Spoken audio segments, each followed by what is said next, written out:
哇，睇下呢個黃白配色，係咪即刻諗起邊間甜品店呢？唔知我煮唔煮到咁嘅效果呢？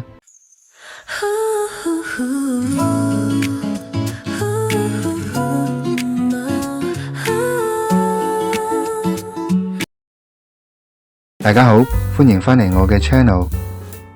上一集我哋一齊拉筋整咗職人級嘅芒果糯米糍，唔知大家整成點呢？如果你同我一樣買多咗芒果，用剩咗半罐椰漿，千萬唔好嘥。睇下今集再整一個人人都中意食嘅甜品俾大家睇下。今日我就教大家用呢啲剩低咗嘅芒果同椰漿，喺屋企都可以整出呢碗我去親泰國都一定要買嚟食嘅芒果糯米飯。唔使排隊，唔使出街晒，仲可以自己中意加幾多芒果椰漿都得。即刻開工煮俾大家睇睇。先講下點樣處理啲糯米先。我哋要先喺前一日將250克嘅糯米，大概係2至3人份量，用清水洗去幾次，盡量洗去糯米上面嘅澱粉質，咁樣我哋蒸出嚟嘅糯米飯就會爽身一啲，冇咁黐黐立立，好似漿糊咁。最後洗完啲水出嚟，會比之前透明好多。然後至少浸佢4個小時或以上。我今次將佢浸咗通宵。下面就係我哋今日嘅材料。糯米之前講咗，我哋預備咗250克椰漿150 ml， 白糖60克，鹽1茶匙，班蘭香料半茶匙。當然揾到班蘭葉去煮就最好啦。我哋要點樣處理嗰啲糯米呢？首先要將個蒸籠攞咗出嚟，放啲清水入去，等水滾。之後我哋就可以將尋晚浸好嘅糯米放入呢一個金屬嘅燒機入面，最好就係要將佢鋪平，之後大概蒸佢哋30分鐘。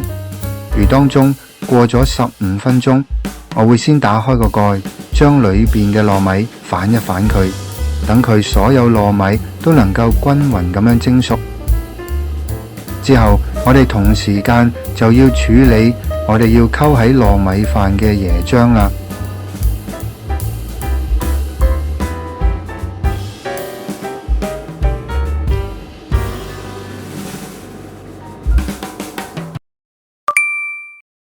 呢碗甜品好唔好食？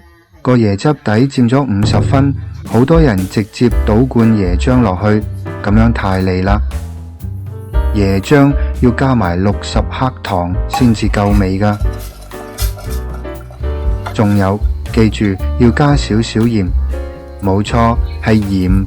鹽可以帶出椰漿嘅甜味，令到成件事層次升華，唔會食到一半就覺得好漏。最後加埋幾滴班蘭香料，就會令到個椰漿更香啦。當然，好似我頭先講，如果你買到班蘭葉就更好啦。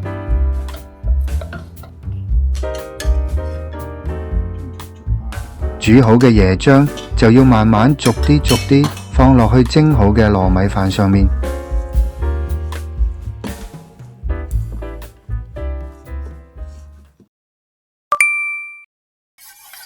另外，我哋都要預備椰漿 topping 同埋綠豆脆脆。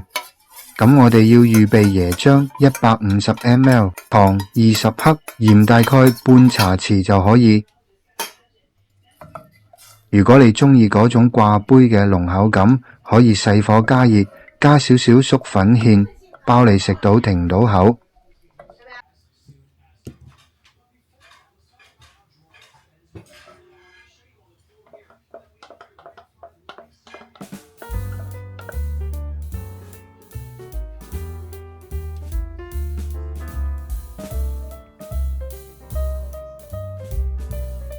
綠豆脆脆就要揾一啲去皮嘅綠豆，大概70克，做多咗嘅綠豆。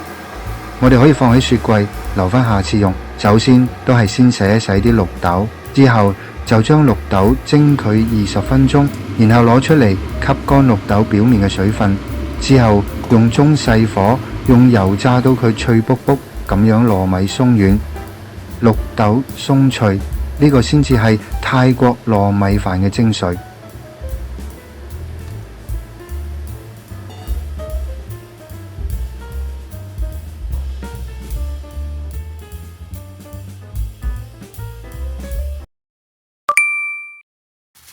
既然係材料，唔好嘥大變身，我哋都要有要求。芒果唔好隨便亂切，要切成均勻嘅大件啲，最好揀熟透嘅呂宋芒果，嗰種酸甜度同糯米係最夾嘅。切完之後，我會放一部分芒果入雪櫃凍一凍，一陣間嗰種冰火五重天嘅感覺先至最好味。嚟到最爽嘅環節就係上碟，我哋可以用個碗將糯米放入去，之後將佢反轉咁放喺碟上面，之後就係放埋我哋嘅主角芒果，再將我哋嘅綠豆脆脆放喺糯米飯上面，旁邊再加埋我哋嘅椰漿 topping， 咁我哋嘅泰式芒果糯米飯就完成啦。喺屋企食嘅好處就係芒果、椰漿，你要幾多加幾多，完全唔使手軟。糯米好爽口，加上濃郁嘅椰奶同甜酸嘅芒果，綠豆脆脆，更加係錦上添花，簡直係夏日嘅至愛。其實整甜品唔一定要好複雜，只要用啲心思，剩翻嘅材料都可以變身做主角。睇到呢度嘅朋友，如果你覺得呢集幫到你，記得幫我喺下面俾個手指公我，最好訂閱我嘅 channel 同埋分享俾你嘅朋友，咁就功德無量啦，善哉善哉。下一集想知我會挑戰整乜嘢，或者食咗啲乜嘢，去咗邊度玩，記得留意我嘅更新啊！我哋下集見，拜拜。